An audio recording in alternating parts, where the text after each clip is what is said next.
Chia tay với những làn điệu dân ca, dân vũ cũng như các tiết mục đặc sắc trong buổi tối ngày hôm nay. Xin mời toàn thể quý vị chúng ta sẽ cùng đến với màn biểu diễn hết sức đặc sắc qua phần trình diễn trang phục truyền thống dân tộc Mông. Biến tại nơi cho xã đời họ sĩ cho sái bế chọn thầy mông vừa lò cho trong ràn tờ bế mông suối cha chè lòn thua cho xã đời tàu sai.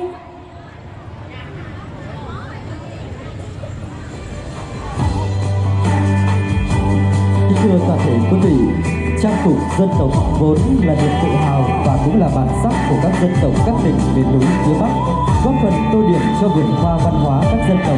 Không thể không nói đến bộ trang phục truyền thống dân tộc Mông. Đây thực sự là một tác phẩm nghệ thuật mà người Mông đã tạo ra với đầy đủ sự khéo léo, tỉ mỉ và tinh tế. Trong chương trình ngày hôm nay, xin mời toàn thể quý vị chúng ta cùng chiêm ngưỡng vẻ đẹp bộ trang phục truyền thống dân tộc Mông, ngành mông đỏ và mông trắng. Trồng rải dân nhỏ giả chỉ manh trầu tu trì chùa hải nền nhớ đầu sát to xia cầu tê. Nhớ đầu tê trồng rải chia trồng cao tờ tê chùa hải nền chờ. Mai vô hải cho đâu trồng rải tờ tê hải mông.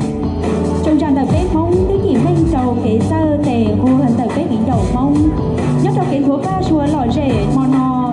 Dầu trồng sát đời sĩ cho sái bế chọn thầy mông. Vô ná tê trồng rải trồng cao tờ tê chùa cha trẻ mông. Đi trồng rải mông đơ mông lành mông đu thiết mông xí lò trầu sát đời tàu sai.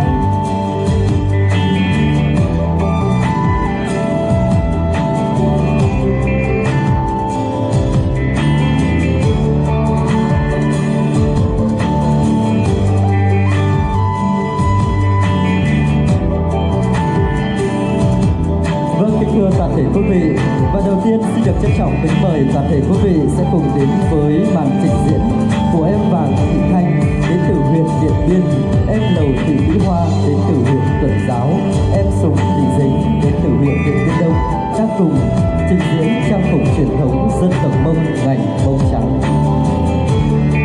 Để nói do cái đó thầy, bây giờ thầy sảnh ra nó Điện Biên, thầy Mỹ Hoa sảnh đâu nó huyện Tuần Giáo, thầy Dính sảnh trông nó Điện Biên Đông, lo hái trồng rả bé hãy mong đợi.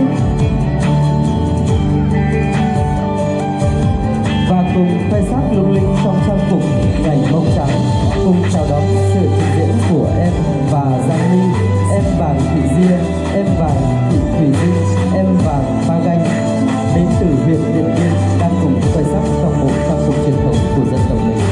Họ từng tí nó họ do bé chọn thầy mua bè, ôi do gia thị ba, bay đến ba, rau đánh sông, rau dừa ba của dồi nó bên điện điện tua, của dồi nó trồng rả tờ tế để không đỡ.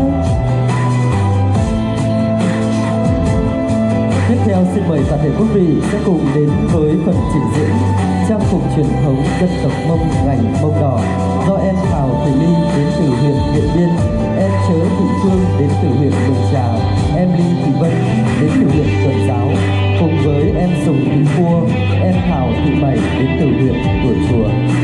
Họ thường dí đại no, họ do bé chọn thầy mong môn đại hồ, thì sạch kho nhó bên Điện Biên, Phương sạch trái nhó bên Mường Trà, Vân sạch vì nhó bên Tuần Giáo, Thiết Phua sạch sông, Mày sạch kho nhó bên Tùa Chùa, nó đã trông rả tờ bé hãy mong lành của dòng mong chi. Kính thưa toàn thể quý vị, sự tài tình của người Mông chính là làm ra những bộ trang phục của dân tộc mình bằng chính nguyên liệu thiên nhiên. Các trang phục của cả nam và nữ đều do đôi bàn tay khéo léo của người phụ nữ với sự cần cù và trí tưởng tượng phong phú. Người phụ nữ Mông đã trở thành người nghệ sĩ sáng tạo nên tác phẩm nghệ thuật làm say đắm lòng người. Đợt đầu tế thơ, tế trời, tế buồn, đời với ý đầu mông. Biết sau tiết tết trồng rả, chia trồng rau, ủi chỉ huynh đầu, chu thử đời cây hải mông. Sau tết trồng rả đó, tiết tác đầu thuần lăng, báo cho đầu bế kính thử, chu trì, đời cây hải mông. Và chúng ta sẽ cùng dành một tràng pháo tay để cảm ơn phần trình diễn của các em đến từ các huyện và các trường đã mang đến cho chúng ta phần trình diễn đặc sắc trong buổi tối ngày hôm nay.